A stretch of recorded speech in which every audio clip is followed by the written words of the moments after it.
A mother said 4 words before her daughter walked out the door. "Be careful, princess. I love you." She expected her back in 20 minutes. She never saw her alive again.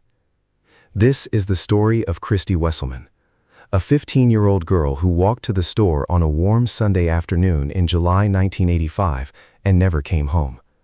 A case that went cold for 30 years. A killer who lived a quiet, ordinary life 150 miles away, certain he had escaped. He almost had. Glen Ellyn, Illinois sits in DuPage County, west of Chicago.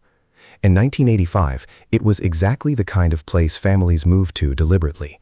Tree-lined streets, neighbors who waved from driveways, children who stayed out until the streetlights flickered on, and nobody panicked. DuPage County recorded one of the lowest crime rates in the entire state. The worst things that happened most summers were stolen bicycles and broken windows. It was, by every available measure, a safe place to raise a family. Sandra Wesselman had no reason to feel afraid that afternoon.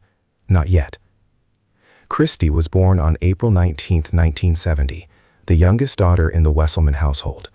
She grew up in the Valley View subdivision with her parents, Sandra and Bob, her brothers Bill and Greg, and her older sister Susan. By 15, she had already figured out who she was. At Glenbard South High School, while most freshmen were still memorizing locker combinations, Kristy was running for class president, and winning. Not because she was simply popular, though she was. She won because people trusted her, teachers leaned on her, younger students looked up to her. She had already been selected to serve as sophomore class president the following year. She played volleyball, she played basketball, she was a reader. Her mother would spend years searching for the right words to describe her daughter.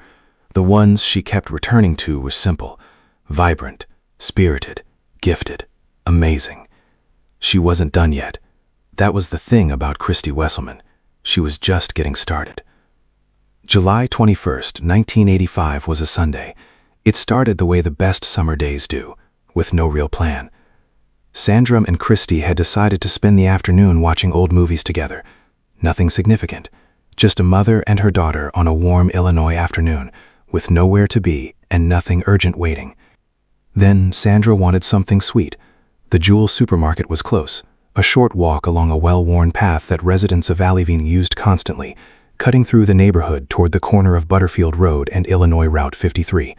Children made that trip all the time. It was so routine that no one thought twice about it. Kristy slipped on her sneakers, grabbed some money, and said she'd be right back. Sandra watched her go, and just before Kristy stepped away, she said those 4 words: "Be careful, princess. I love you." She had no way of knowing those would be the last words she would ever say to her daughter. Inside the Jewel that afternoon, Kristy was exactly herself. The store carried the familiar sounds of a Sunday grocery run: shopping carts on linoleum, a cash register beeping, a pop song drifting from the speakers somewhere overhead. Kristy stood in line. She bought a candy bar and a can of soda. She walked out into the warm July air. The checkout clerk knew her. He had seen her in that store dozens of times before. He watched her leave and thought nothing of it, because there was nothing to think. She seemed relaxed, happy. She was just a kid heading home. She was captured on the store surveillance camera that day. Grainy footage, the way everything looked in 1985. Washed out shapes more than clear images. But it was enough to confirm she was there. She was fine. She left. What happened on the path between that store and her front door is what this entire story is about. 20 minutes passed. Sandra wasn't concerned. Kristy had probably run into a friend, maybe stopped to talk to a neighbor. Summer afternoons had a way of stretching. That was fine. That was expected. Then the sun began to drop. The golden light that had been pouring through the windows started to shift, turning amber, then orange, then fading towards something darker. Sandra turned on the porch light. She picked up the phone and began calling Kristy's friends one by one. "Have you seen her? Is she with you? Did she stop by?" Every answer was the same. "No, we haven't seen her today." Sandra put the phone down and stood on the porch, looking out at a street that was getting quieter by the minute. The neighborhood children had gone inside. The streetlights were coming on, and her daughter still wasn't home. She left the house and walked toward the store herself, moving quickly now, scanning every yard, every driveway, every face she passed. Nothing. The family spent the next several hours searching. They drove the streets slowly, windows down, calling her name into the dark. They knocked on doors. They checked every place Kristy might have gone. The night got deeper. The streets got quieter. By 1:50 in the morning, with no sign of her daughter anywhere, and no explanation that held together, Sandra Wesselman picked up the phone one more time and called the police. Officers arrived and began building a timeline. They confirmed Kristy had been at the Jewel around 4 in the afternoon, purchased her items, and left. And then the trail stopped. A fresh team of detectives took over the following day. One of them studied the map and then looked at the field, a stretch of overgrown land between the Jewel and the Valley View subdivision. A narrow dirt trail worn flat by years of sneakers and bicycle tires. If Kristy had taken the most direct path home, she had walked into that field. The detective stepped off the pavement. The path was easy to follow at first, just a thin line through the brush where the ground had been walked bare over years of use. The July heat pressed down on everything. Insects hummed in the goldenrod. Then something made him stop. A few yards to the left of the trail, the tall grass was pushed down in a way that had nothing to do with the wind. A small, hidden hollow in the thicket, not visible from the path unless you were standing at exactly the right angle. He pushed through the dry stalks. And then the world went silent. There, in the depression of the earth where the goldenrod was matted flat against the ground, the search ended. It was 11:15 in the morning on July 22, 1985. The forensic report confirmed that Kristy had been subjected to a violent sexual assault before her death. She had been stabbed multiple times. A shoelace had been tied around her neck. That last detail stopped investigators. A shoelace doesn't appear at a crime scene by accident. It means the killer either came prepared, or he was composed enough in that moment to use what was available. Either way, it pointed to someone who did not panic, someone who knew what he was doing and took the time to do it completely. This was not a random act of chaos. This was controlled, deliberate violence. A few feet from her body, half buried in the dirt, investigators found a candy bar. She had still been eating it when he took her off that path. That one detail, a 15-year-old girl with a candy bar in her hand, heading home on a Sunday afternoon, said everything that no official report ever could. She had no warning, no moment to prepare, no chance to run. Forensic specialists worked through the scene for hours and found nothing usable. The hard summer ground held no footprints, no fibers, no physical trail leading away from the hollow. Whatever the killer had touched, the earth had already reclaimed. What investigators did recover was biological material collected during the examination. A sexual assault kit was processed and sealed. In 1985, this should have been the break that solved everything. Instead, it was almost useless. DNA analysis existed in research settings, but it had not yet crossed into standard criminal procedure. There was no national database, no established protocol. The science simply wasn't there yet. The sample was sealed, labeled with a case number, and locked into storage. It would sit there for 15 years before the world caught up to it. Sandra gave investigators one more detail she would carry with her for decades. Kristy had been wearing a ring that day, a small gold band, size 4.5, set with a single pearl that had a small chip in it. Not store-bought, a family heirloom, the kind that holds memory rather than monetary value. It was not on her finger. It was not anywhere at the scene. The killer had taken it. Police made a deliberate decision. They would not tell the public about the ring. They held it back as a filter. A person who mentioned a small gold ring with a chipped pearl, without being told about it first, had knowledge that could only have come from one place. Officers quietly began monitoring pawn shops across DuPage County. No one ever tried to sell it. What unsettled investigators most was not the violence, it was the silence surrounding it. That same Sunday afternoon, a family had been hosting a backyard barbecue just a few dozen yards from the hollow where Kristy was found. They had been outside for hours. They heard nothing unusual. A gas station sat 60 yards from the edge of the field. An employee had worked a full shift. He heard nothing either. The attack had been completely, utterly silent. Investigators worked with two theories. The first, the killer had followed Kristy from the Jewel, waiting for the moment she stepped into the brush, The second, he was already somewhere along that path when she encountered him. Both theories pointed to the same conclusion. This was predatory. He had read the environment, understood the cover the thicket provided, and used it with a precision that left no witnesses and no sound. That kind of stillness doesn't happen by accident. It comes from someone who has done this before, or someone who has thought about it for a long time.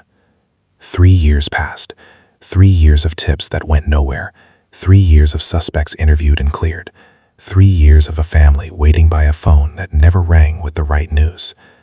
By 1988, the investigation had quietly stalled. Then something changed. DNA analysis was crossing from laboratory science into actual criminal investigation for the first time. For a case with no fingerprints, no witnesses, and no physical trail, it represented something investigators hadn't had in years: a new angle. Detectives returned to every person ever considered a suspect and requested a voluntary DNA sample. One by one, they were eliminated. And then detectives reached a name that had been sitting in their records since the very first week of the investigation: Dana Henry. Henry was 34 years old. His mother's backyard sat approximately 100 yards from the hollow where Kristy was found. 100 yards. That was the entirety of the suspicion. Not a witness placing him there, not a timeline connecting him to the path. Just proximity. Just the misfortune of where his mother happened to live. He had denied involvement from the beginning. He had cooperated with early questioning, but when detectives returned and asked for a DNA sample, Dana Henry said no. He believed that a man shouldn't have to surrender his body to a system that already looked at him like a criminal in order to prove he wasn't one. That line cost him everything. Police sought a court order. Henry appeared at the hearing and said exactly what he had been saying since 1985. He was innocent. He had never even met Kristy Wesselman. The judge charged him with contempt of court. According to Henry's account, he was held under sustained pressure for days without his Miranda rights being read until he finally agreed to provide the sample. His DNA did not match. Dana Henry had nothing to do with Kristy Wesselman's murder. He was, in every legal and biological sense, an innocent man. But the damage had already been done in ways that a lab result could never reach. The legal fees came to approximately $50,000. In the late 1980s, that was a mortgage. It was, in fact, his mortgage. He took it out to pay the lawyers. He eventually lost the house. Friends disappeared. Family members pulled away. In a tight community, being publicly associated with a child's murder, even as a suspect never formally charged, permanently altered how people saw him. He moved away and rebuilt what life he could from the pieces that remained.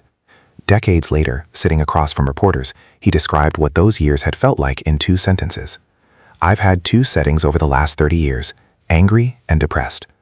And then he said this about the night in the jail cell: "They never read me my rights, so I guess I never had any." Not one person from the DuPage County Sheriff's Office ever apologized to Dana Henry. Not in 1988 when the DNA cleared him. Not in 2015 when the real killer was identified. Not in 2018 when that killer was sentenced.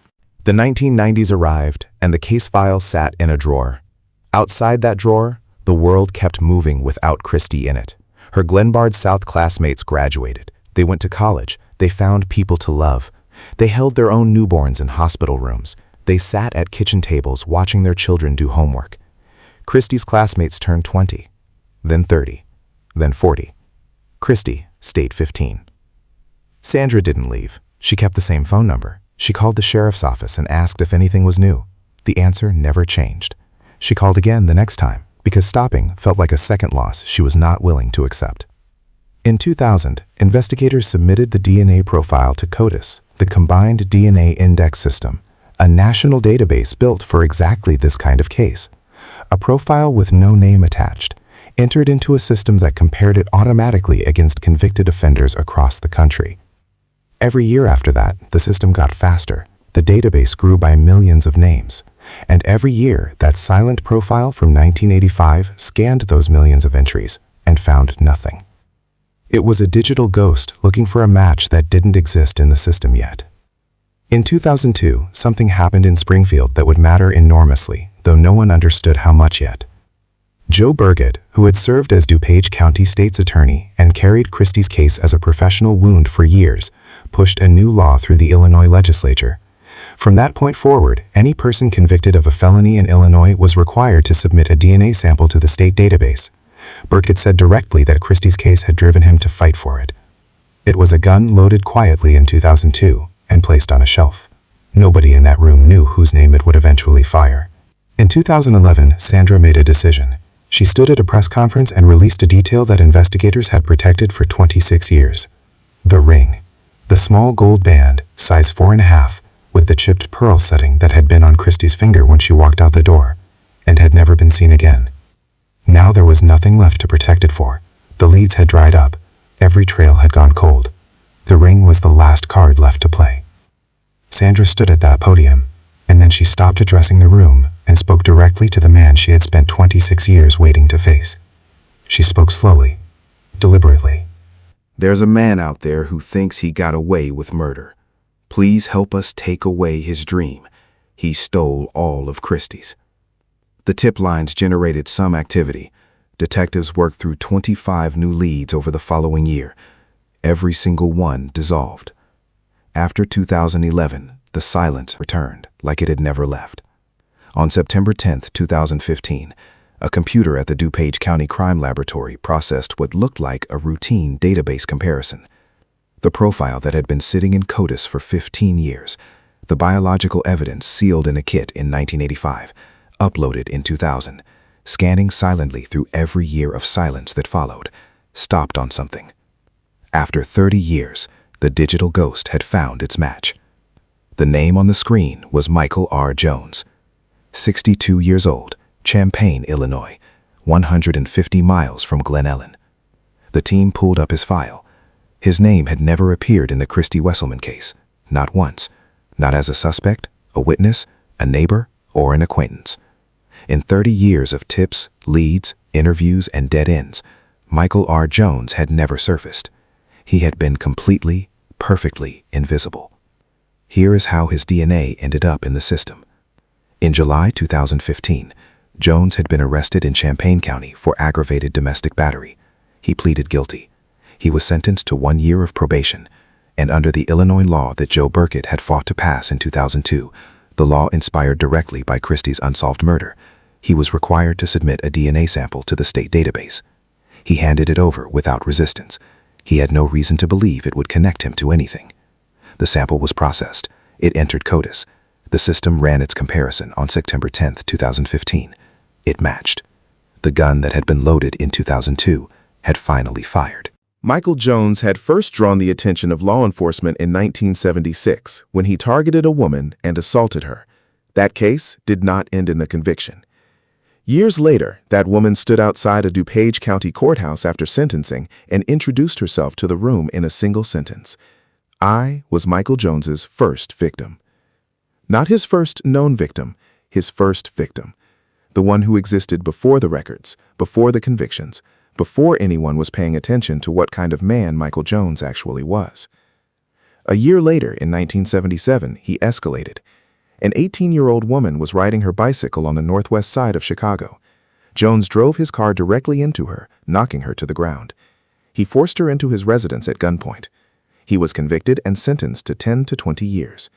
The state then determined that 6 years of good behavior was sufficient. The gates opened in 1983. At the 2018 sentencing, his surviving victim said it plainly, her voice level and precise. Had he served at least the 10 years, we wouldn't be here today for this. Jones walked out of prison in 1983 on parole.